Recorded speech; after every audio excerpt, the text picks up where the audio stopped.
Foydalanuvchilar, bugun sizlar bilan Dell platformasidan ro'yxatdan o'tishni o'rganamiz. Google Chrome'ga yozasiz adel.vada-amat.org yozganingizdan keyin bu oyna kelib chiqadi. Kelib chiqqandan keyin agar sizda oldindan login parol bo'lsa, sign in tugmasi orqali kirasiz, bo'lmasa register tugmasini bosasiz. Register tugmasini bosganingizdan keyin sizda mana bunday oynada sizdan kerak bo'ladigan ma'lumotlar talab qilinadi. Xo'p, bulardan birinchisi bu sizni username'ingiz, ismingiz bilan bir xil bo'lmasligi kerak. Ikkinchi, emailingizni kiritasiz, ishlaydigan email. Xo'p, keyin ismingiz, familiyangizni kiritasiz va o'zingiz parol o'ylab topasiz. Kamida 10 ta harf yoki sonlardan iborat bo'lgan. Va o'sha parolni yana bu joyga qaytadan kiritasiz. Ikkala parol bir xil bo'lishi kerak.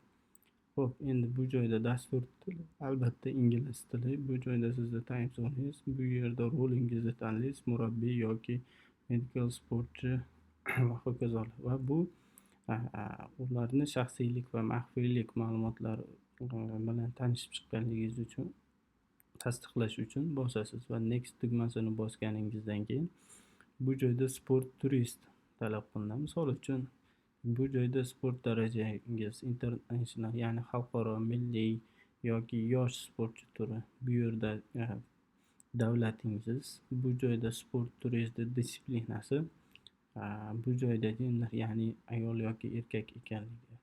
Female ayollar uchun, male erkaklar uchun. Xo'p, bu joyda sizni yosh darajangiz 21-30 yoshgacha bo'lganlarda. Xo'p, hammasini belgilab bo'lganingizdan keyin mana bu joyda register here tugmasini bosasiz. Register here tugmasini bosganingizdan keyin sizga email orqali ma'lumot keladi. Ya'ni o'sha ma'lumotni ochganingizda Gmail'ingizga mana bu profilda ko'rsatgan mana bu emailingizga xabarnomada ko'k rangli klik tugmasi turadi. O'sha ko'k rangli klik tugmasiga bosganingizdan keyin sizni to'g'ridan to'g'ri bu platformani sign in qismiga olib keladi. Menda oldindan akkaunt bo'lganligi sababli uni yozmadim va bu yerga boyagi joyda yozgan username'ingiz misol uchun va o'zingiz o'ylab topgan parolingiz, o'shalarni kiritasiz va sign in tugmasini bosasiz. Sign in tugmasini bosganingizdan keyin siz platformada barcha kurslar bilan tanishib o'qib chiqishingiz mumkin, xohlagan tilingizda.